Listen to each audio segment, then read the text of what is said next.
èèyàn à ń pọ̀rọ̀ ilówè ó ń lárónú a máa ń sùn nílẹ̀ Yorùbá à ń sùn gidi bàbá àgbàlagbà yìí lẹ̀ ń wò yìí o àwọn bandits àwọn agbéni àwọn kidnappers ẹ wo bọ́n ṣe pa bàbá yìí lápàsáyé ẹ gbóhùn lẹ́nu wọn o ẹ̀yin èèyàn ọjọ́ yín lójú ṣe wárí pàbàmbarì bàbá yìí wọ́n láwọn 5 náà kó wọ́n náwọn ó ní báwọn ṣe wọ mọ́tò lọ́jọ́ yẹn wọ́n nínú oko làwọn ti ń bọ̀ níbi táwọn ti lọ ṣiṣẹ́ bó ṣe ń bọ̀ wọ́n kó sọ́wọ́ àwọn kidnappers nígbà tí wọ́n gbé wọn yàbàrá wọnú igbó wọ́n bá ṣe gbé wọn wọnú igbó wọ́n pa àwọn 3 wọ́n gé bàbá yìí lápá méjèèjì lọ ẹ̀yin náà ẹ wo nǹkan torí tọ́ lẹ́bọ̀ ṣe pa bàbá àgbàlagbà yìí lápàsáyé ẹ̀ tó lẹ́bí tó lọ́mọ tó lára tí ó bọ̀ irúṣẹ́ wo náà fẹ́ kí bàbá yìí mọ̀ ṣe mo mọ̀ pé ní point tó fi ń gé apá bàbá yìí ó mọ̀ gbàdúrà fún kú ni eléyìí ìka léléyìí o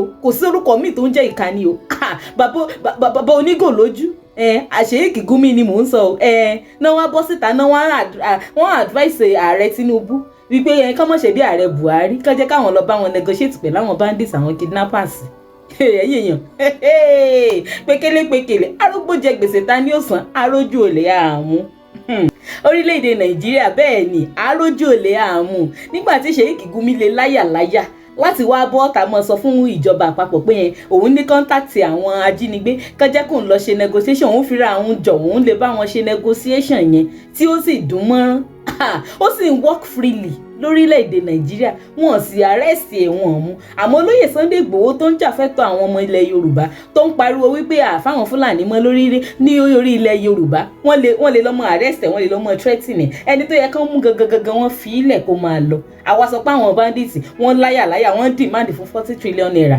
ransom wọ́n ní kíjọba fáwọn ní 11 ilos kọ́mọ fáwọn ní ọ̀kadà 150 wọ́n béèrè wọ́n ṣe ní béèrè nígbà tí Gumi wà ń bẹ̀ tó ń sọ̀sọ́kùsọ lẹ́nu báyìí tíjọba sì ń wò ó ràn àwa ní àwọn bandits náà ní lórí láyà ṣe rí pé dey play gidi la wà lórílẹ̀‐èdè Nàìjíríà yìí dey play gidi la wà especially àwa ọmọ Yorùbá dey play gidi la wà.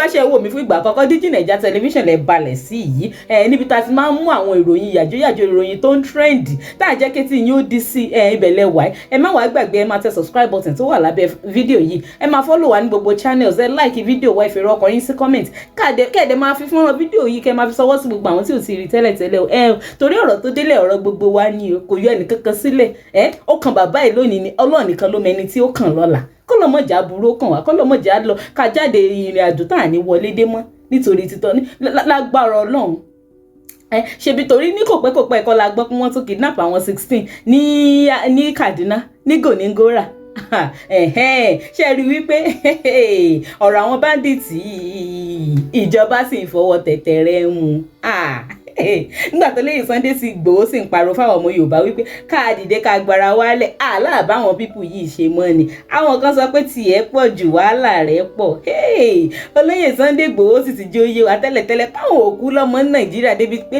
wọ́n sọ pé wọ́n threaten àwọn ọmọ òun ìjà wa ọmọ Yorùbá pátápátá làwọn ń jà fún àmọ́ pọ̀ nù wa kò yé wa àbí bó sì yé wa bó ṣọ̀tẹ̀ náà là ń dì ọ̀rọ̀ ń yọ́ lọ́hùn eléyìí lágbára bọ̀ wọ́n lẹ́ni alẹ́múlà lẹ̀dímọ́ olóyè Sunday Igboho níjọba lè mú ẹlẹ́dímọ́ Ṣèyíkì Gumi ló ń rìn scot free tí ń tọ inú rẹ̀ wíwíkúwí pé yẹn òun lè fi ra àwọn jọ òun lè bá wa lọ negotiate pẹ̀lú àwọn bandits that means pé ó mọ ibi tán wà that means pé òun ní bàbá àṣàlẹ̀ wọn ó sì ń work freely ní country tó ní rules and regulations tó lófin ó dẹ̀ ń work freely ó sì ń fẹnu jamula mouth àwa láwọn bandits ń béèrè ransom wọn ó béèrè àwọn ọmọ Yorùbá honestly dey play gidi la wà ṣe lórílẹ̀‐èdè Nàìjíríà dey play gidi la wà ẹ wo ẹjẹ àjà gbọ́rọ̀ lẹ́nu bàbá iná ẹjẹ àgbà àlàyé tí wọ́n ṣe. wọ́n ti ń lagi lóko. àwọn tó ń lagi lóko ẹ wá ń ti oko ṣẹ́bọ̀ àwa fẹ́ wọ mọ́tò. a fẹ́ wọkọ̀ lẹ́sprẹ́s. ẹ fẹ́ wọ mọ́tò lẹ́sprẹ́s. ẹ bá páàkì tí wà pé Ìbàdàn. ok wọ́n páàkì tì yín lẹ́gbẹ̀ẹ́ pé Ìbàdàn. òde tí wàá lọ tó ní padà dé òní bá wọn lọ. Àmín Jésù. wọ́n ní mọ́tò park sáwọn lẹ́gbẹ̀ẹ́. Bàbá wọlé àmọ́ pé àwọn tẹ̀ ń jiyàn gbé ni o lásìkò jọ ń gàrí bẹ́ẹ̀. Ẹ̀mí pàwọn tó ń jiyàn gbé ni. Lásìkò jọ ń gàrí yà sínú igbó kan nu. Wọ́n yà sínú igbó kan. Gbogbo wa tá a wà ń bẹ̀ kò sẹ́ni tó lè sọ̀rọ̀ mọ́. Ebi ṣe ń wá lọ. Yàn fi já wa lẹ̀. Àwa bíi mẹ́ta ni wọ́n pa yòókù wọn pa wọ́n ni o. Wọ́n pa àwọn yòókù ni. Ẹ̀yin bíi mẹ́ta ni wọ́n pa. Ẹ ṣàánú mi ẹ̀yin ọmọ Nàìjíríà ẹ jọ̀ọ́ ẹ má jẹ́ kú báyìí o ẹ jọ̀ọ́ o. Ṣàánú mi o mo bẹ̀ yín ni o. Kí wàá lè fẹ́ ṣe bàbá? Wọ́n wá gé ọwọ́ yín láti gbà yẹn. Wọ́n gé o. Kí wàá lè fẹ́ ṣe pẹ̀lú ọwọ́ ìbá ìbàbá? Mo fẹ́ ṣe àdúrísí àsìnì. Ẹ fẹ́ ṣe ìkésì. Ẹ fẹ́ ṣe késì. Bẹ́ẹ̀ni sà. Wọ́n ní 1.5 náà ní kẹ́ mú wá. Bẹ́ẹ̀ni.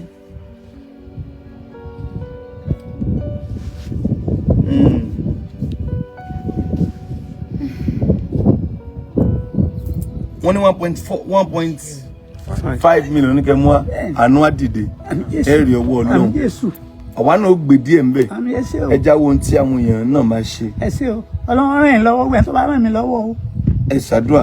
Ọlọ́run ràn yín lọ́wọ́ o. Kábíyèsí ẹ̀wọ̀ Ọlọ́run ẹni ní kọ́ńtírì tó ṣe wípé ó dẹ̀ dáadáa ká mọ́ gbọ́dọ̀ wí kan òkú ẹni tó ń fọwọ́ méjèèjì tó lọ́wọ́ méjèèjì tó fi ń ṣiṣẹ́ gan kó èrò oúnjẹ ti bọnu àti jẹun ẹ̀ẹ̀mejì àti jẹun ẹ̀ẹ̀mẹ́ta ẹlòmíì ó di ìṣòro kẹ́lòmíì tó rí oúnjẹ ẹ̀kan lójúmọ́ ó di ìnira ẹ wá wo bàbá tán palápàá sáyé kí ni kó jẹ́ rètí rẹ̀ kí ni kó jẹ́ rètí àwọn ọmọ tó bí sáyé kí ni kó jẹ́ rètí ìyàwó tó ní eléyìí ò dáa o ààrẹ Tinubu ẹ bá wa wá nǹkan ṣe sí o à ń pọ̀rọ̀ ilówó òun ńlá ronú eléyìí tí ń lágbára jù o ẹ̀yin èèyàn ẹ wò pásítọ̀ Agbala Gabriel èmi ò tiẹ̀ kúkú iṣẹ́ ẹ̀ wàláì wọ́n ṣiṣẹ́ takuntakun o Ọlọ́run sì túbọ̀ mọ́ bá wa ràn wọ́n lọ́wọ́ gbogbo ẹ̀yin tẹ bá sì mọ̀ pé ẹ nìkan mí àbúrò kejì tẹ fẹ́ fi ran bàbá ẹ̀ náà lọ́wọ́ ẹ dákun ẹ bá wa reach out sí pásítọ̀ Agbala Gabriel ló torí ẹ rí páwọn gan náà ni wọ́n ń ṣe interview pẹ̀lú bàbá yìí báyìí ẹ̀yin èèyàn títí dìgbà míì tí màá tún mú nǹkan míì wá fún etí gbọ́ yín ẹ má gbàgbé Digi Naija Television rèé ẹ máa tẹ subscribe button kẹ́ẹ̀dẹ̀ máa follow wa ní gbogbo channels wa ẹ like fídíò wa ìfèrè ọkàn yín sí comment kẹ́ẹ̀dẹ̀ máa fi fọ́nrán fídíò yìí sọwọ́ sí gbogbo àwọn tí ò tí ì rí tẹ́lẹ̀ káwọn náà lè máa mọ̀ pé orílẹ̀-èdè Nàìjíríà yìí na serious matter láwa o ire o.